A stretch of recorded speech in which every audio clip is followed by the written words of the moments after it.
Welcome once again here on the Regional Radio Sports Network. My name is Paul Condry, president and founder of Regional Radio Sports. Scott Cooper, head men's basketball coach, athletic director here at Indiana University South Bend. We're broadcasting here today. Coop, first of all, you and I both have been a little bit under the weather. Our voices are not in prime time.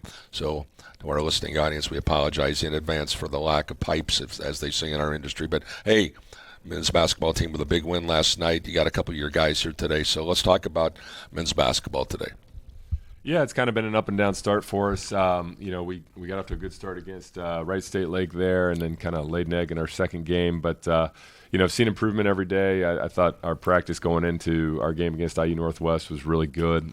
These guys really competed in practice, and kind of that was the first day. You really said, okay, I think we're on to something here, and it carried over into the court last night, and I thought the energy was great from the guys that were on the bench, the guys that were in the game. We rotated a lot of guys last night, trying to find a lineup that worked for the situation that we were in, and able to pull one out. But I like the direction we're moving. I really like the team we have. We've got a ton of depth that was, a little bit of a question mark coming in just because of all the new pieces we added. But I'm excited about where we're at going forward.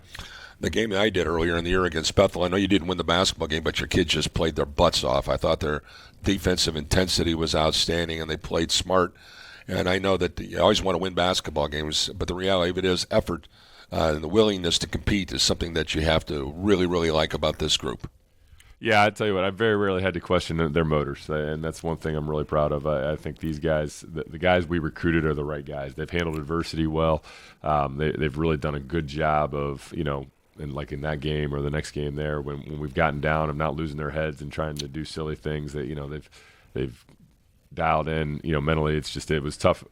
Where we're at right now is just looking for consistency, and when we get to that point, that's when I think we're going to be really good. But you saw some flashes of it last night. Hopefully we continue that progress. But progress is rarely works in a straight line, so we got to make sure we're bringing it every day. And if we do that, I think we're going to be in a good place coming into the season. The last pregame interview you and I did before a ball game, we talked about really how the landscape of college basketball is really changing, especially for your group.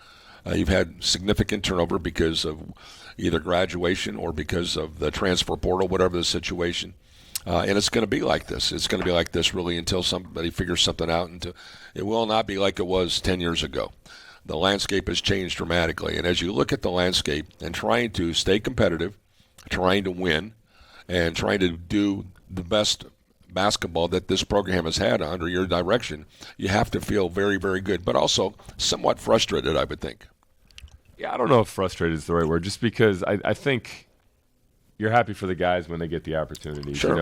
Obviously we graduated 4 seniors last year, and one of those guys, or three of those guys were all transfers that came from other places. Now, we were lucky enough to have a couple of them for 2 years, but even a guy like Sean Brown, who came from one, elevated our program in some way, shape, or form. So we've benefited from that situation as well, and it's helped us fill in holes when we have them in a class. Right now we've got a ton of juniors. We don't have very many sophomores, so that's one where we may need to look at especially at a point guard, maybe in that class right there where we don't have one. But you don't want to hold a guy back from an opportunity. And when Nick Mullen got the opportunity to make the kind of money he was going to make to go, he's asking me whether or not he could stay, which I took as a compliment, because that means we have a pretty good culture and system here, that he wanted to stick around with guys like these guys. But at the same time, it's like you only get so many opportunities in your life to make that kind of money. And I was like, hey, you kind of have to, right? Like, so you're happy for the kid, and hopefully he's successful and everything else. But at the end of the day, that's why we're here, is to do what's best for the kids. I know when you've had your great teams in the years past, you had, and I always go back to Dylan Allen's team, because that team was certainly one of the greatest teams, if not the greatest men's team ever to play here. And I look back, and you really hit the high school recruiting hard during that group, and you had a lot of high school guys that were able to come in and play a lot of minutes for you and play a lot of games over the course of a 4 or 5 year plan. Is it the game plan, do you think, for college coaches today to continue to hit the high school recruiting trail, or is it just because of the portal and because everybody's doing it, trying to just kind of mix and match as you will? Yeah, I think I'm still figuring that out, to be honest with you. We've always tried to start with high school kids and then fill in the blanks with transfers. Is kind of how we've always looked at it. But I think the thing that happens a lot is, especially now, is that guys are waiting to see if they're going to get those opportunities for money. So that high school kids are either, one, making their decisions really early because they know how hard it is for high school kids, or two, they're making their decisions really late because they want to see if they can get that opportunity. And you certainly don't hold that against the kid, right? So, at the end of the day, I think continuity wins. So if you can have high school kids that come through your program and that develop and, that can push, the older guys as if they don't bring it, I think that's ultimately how you're going to win. But at the end of the day, it's going to be difficult to necessarily wait on some of those kids when you need the talent level you need to succeed. So the answer to your question, I guess, is somewhere in the middle. I don't know exactly what that looks like yet, but we're still recruiting high school kids. We're still trying to have a freshman class, but at the end, like I said, our sophomore class needs a point guard. Our freshman class needs a big. There's things like that we're going to have to fill in the blanks with transfers, and I think as the years go, that we'll probably have to get a little more transfers just because we can't wait on some of those guys that maybe we would have in the past. Just because they might have those opportunities. Before we talk to Kole and Mark, and I don't want you to get into this, but something that you and I discussed, and it just popped into my head matter of fact, it was yesterday when I was thinking about what we were going to talk about.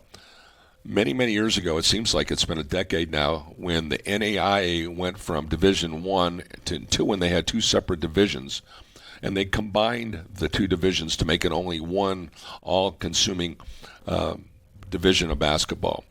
And there was always the talk, those Division I schools who had X amount of scholarships versus what the Division II guys with the minimum amount of scholarships, that you were a lot of teams were wondering where would they fit out? Where would the conferences go?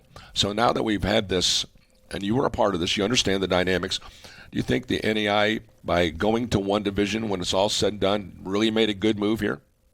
Yeah, I do, and for a lot of reasons. One, a lot of the Division IIs were funding past what they were allowed, and a lot of the Division Is were underfunded. So I think it there wasn't a huge difference in terms of what people were able to provide. When you look at national averages and things like that, and they did a big study on it. It wasn't just some decision they made to. But the other thing that was happening is a lot of the Division Is were leaving for other levels, and so that division I think got down to like 90 teams. So 1/3 of them were making the national tournament, and realistically, a lot of them weren't even scheduling NAI opponents. All they had to do was have a winning record to get in. So you saw a lot of them. I remember, I won't name the school, but there was one school that got in that had a losing record against NAI opponents the last year of that Division I. Oh my! And but they had won 20 games overall because they played a bunch of USCAA schools that were far below their level. So.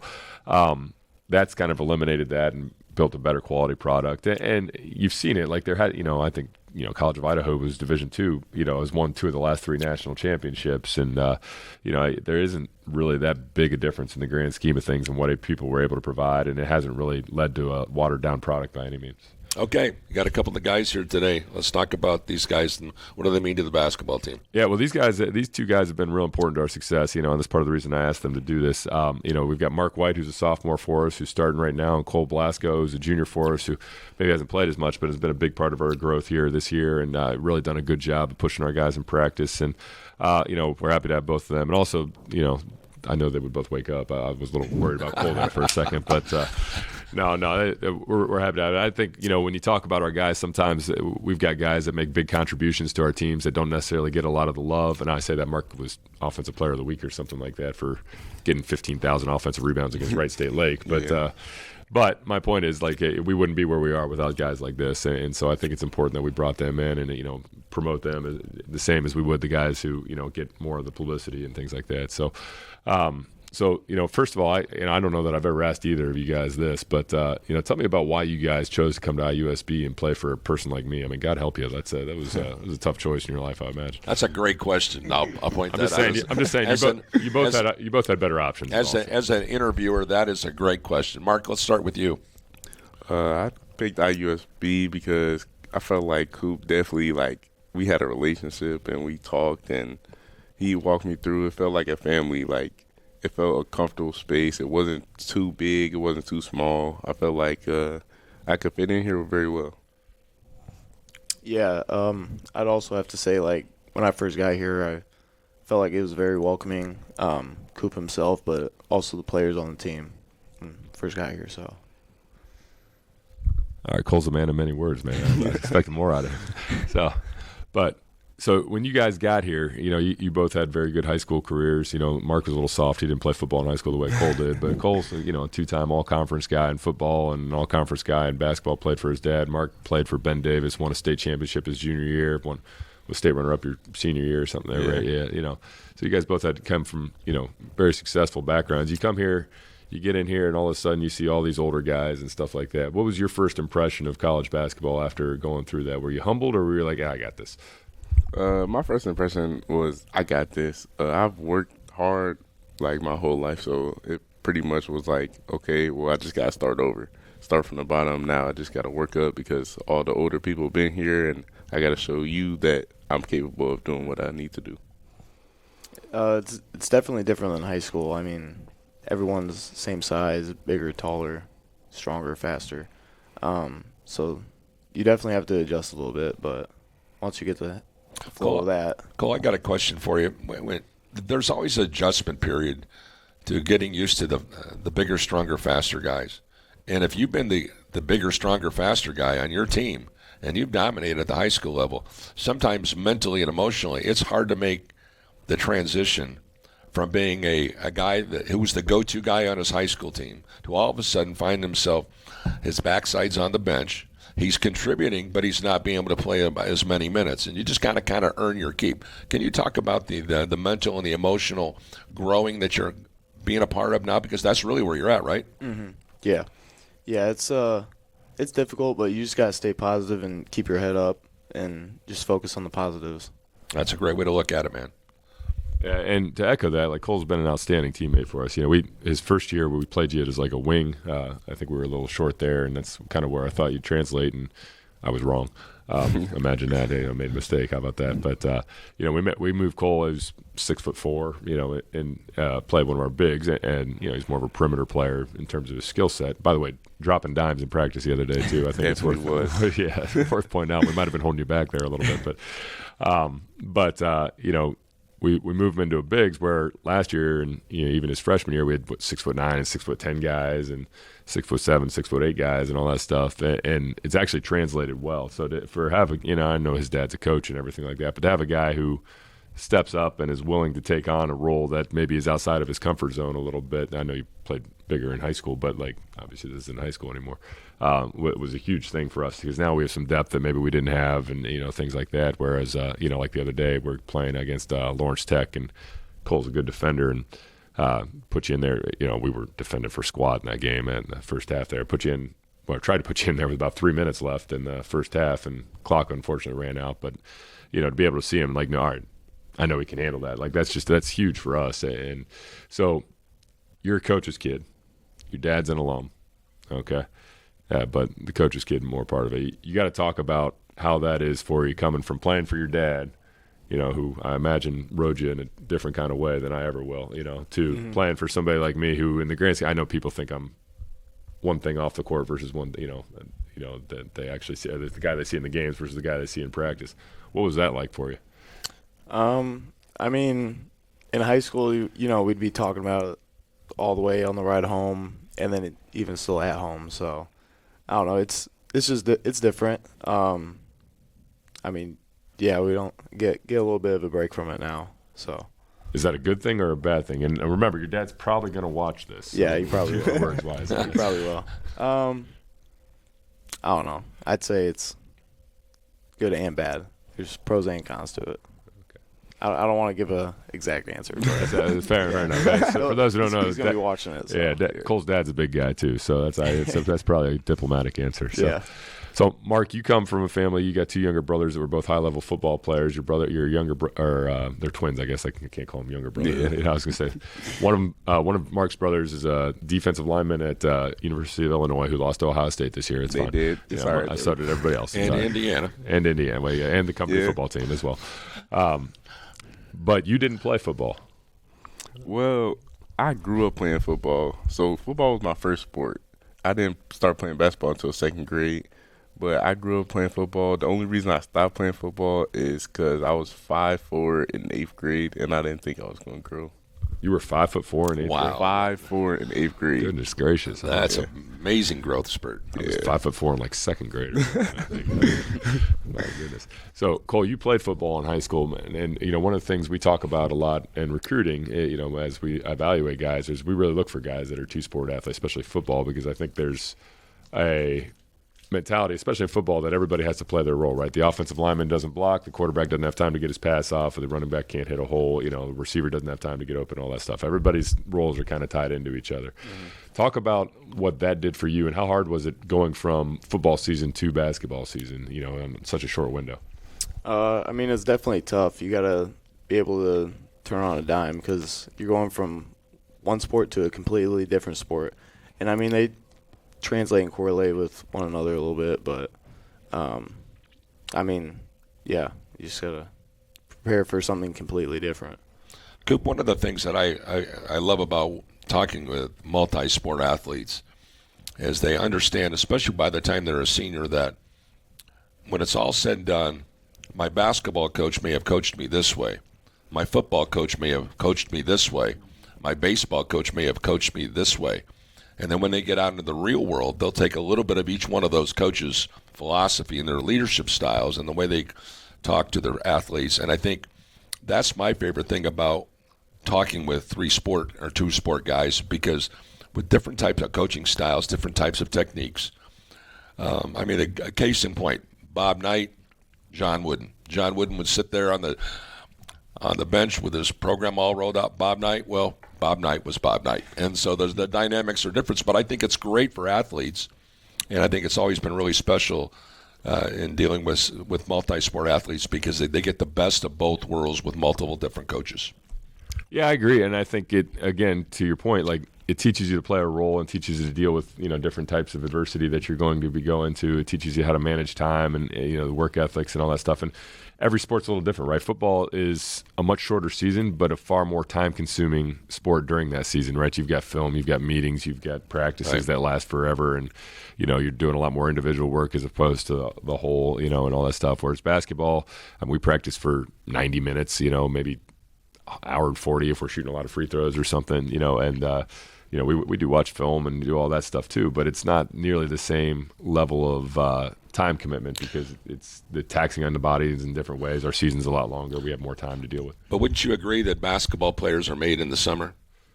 Yeah, and that's the other thing is basketball, you can work on yourself a lot more. You can, basketball, you've got your own ball. You can go out onto a court in the summer and, work on your game by yourself, right? Like, these guys both have gym access, but not everybody does. But you can go do that on a playground. Like football, you can't really do that. Like you need somebody else if you're a receiver to go throw you passes, or you need somebody to go block if you're a lineman. Like you're basically just working on your athletic skills and hoping that they translate over. So I think it's definitely a different mentality, but that's not to say that either one's more difficult or easier than the other, but I think it's easier to improve as a basketball player than it is as a football player. Let's take a look at the Titans men's basketball schedule as we close out the calendar year here. I know that you and I have had the conversation all the time, and I remember talking with other coaches in your league that playing a bunch of conference games really early on in the season really is a more, because of the size of the league, you really don't have a choice. But sometimes it can be a big detriment to the program. What's your take on, you think it's ever going to change? Well, we've got some schools closing in our league here the last few years that have kind of taken down the number of teams in our league. So, yeah, it's gotten a little bit easier to put those schedules together in terms of starting later and things like that. I think that was a scheduled league game last night. I don't think we moved that one at all. But I think that's the latest scheduled league game we've had in the last 10 years.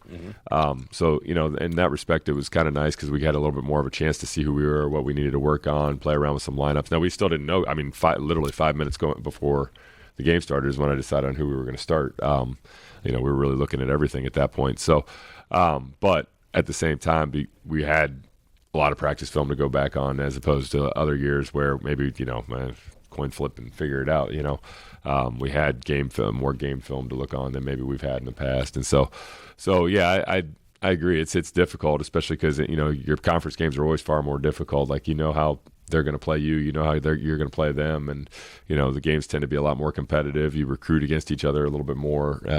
Maybe not in our league, not us so much because we're a state school, but the private schools in our league over in the Chicago area especially recruit against each other quite a bit, so they know the other players better, and that's difficult. I mean, but I also think that's part of what makes it fun. The 50-point blowouts are fun when you need one to relax, but like that gets boring after a while. Like you want to have competition. That's part of what makes sports fun. All right, you always said my favorite part of your show is you got a special segment that you're going to throw at your student athletes here today. So, Mark and Kole, what do you got for them? All right, so we have a gimmick at the end of every show, and I gave you guys a very brief heads up on this, but we want to know, this one has worked well for our athletes here, how well you know your teammates, okay? And so we asked all your teammates last night, we asked them to give me their three favorite TV shows, their three favorite movies, and their three favorite songs, okay? I'm going to list those out for each one of you, all right? I'm going to do this, one at a time here, all right? And then you've got to guess which teammate said that, all right? Now, I'm going to put a little bit of a timer on this because the last time the girls really thought it through, so I want to make sure we're not here all day. But, all right, so, Kole, I'm going to start with you. All right. All right, and let's see here. I had a good one for you. All right. This person's three favorite TV shows are SpongeBob SquarePants, Snowfall, and The Sopranos. And if that isn't an eclectic taste of shows, I don't know what is. He has the blank stare. I'm going to have to Digging go deep. with Kyle Olabegi. That is incorrect. I'm going to give you one more chance. Okay. That's a good guess. I want to say Drew. That's what That is correct. That is correct. All right. From SpongeBob. All right. I didn't know you guys like SpongeBob like that. All right. Maybe I made that one too easy. I'd try harder the next time. All right. Mark, to you. This person's three favorite shows. Child of the streaming era here. Game of Thrones. Stranger Things, which was the number one choice on our team. You guys really like Stranger Things. New season coming out here on Netflix soon. Netflix, if you're listening, we're available for sponsorship. Right. And Money Heist. Is that you, Cole? No? That is not Kole. I think I know who it is, though. Hold on. Game of Thrones. That has to be AJ. The answer, Kole, do you know the answer? Go. Colin. That is Colin? Colin Schmidt. That is Ooh. correct. All right. So right now, what we've established is that Kole knows his teammates a lot better than Mark. Okay. All right, Mark. I'm going to bring this one to you then, since Kole got to go first in the last round. All right. Three favorite movies. Friday. This is a heck of a list here. The Dark Knight Rises, and John Wick 1 through 4, which is technically like 6 movies, but yeah. All right. Apparently, he couldn't distinguish between those. Friday, The Dark Knight Rises, and John Wick 1 through 4. Chris. Not Chris. Ooh.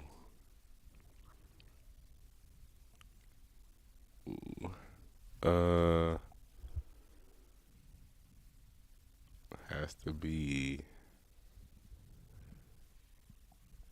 James. Not James. All right, we're over on that one. Ooh. The answer was C.J. Hornbeak. CJ. What? All right. AJ, to you. Oh, wait, that one's not fair. You get that one too easy. All right. This person's three favorite TV shows. Did we do TV shows? Movies, I'm sorry. Movies. So, morning. All right. Three favorite movies are Shark Tales, Over the Hedge, and Space Jam.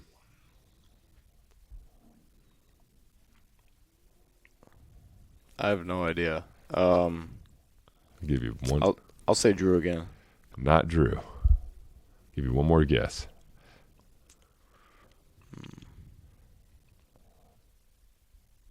Kyle Millender. All right, I want you to look right to your right. Mark. Mark White. Mark White. All right, last round here. All right.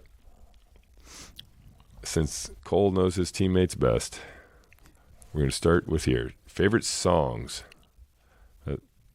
I'm gonna. That one's too easy. I'm gonna throw this one to Mark. All right, we're gonna end so we can end on a positive note because we know Cole's gonna get it. All right. Favorite songs. This person's three favorite songs are "Jamming" by Bob Marley, "American Kids" by Kenny Chesney. This is a heck of a list too, and "Highway to Hell" by AC/DC. Wow. That's crossing 3 genres That right is there. that is really. That's a good little Work. list.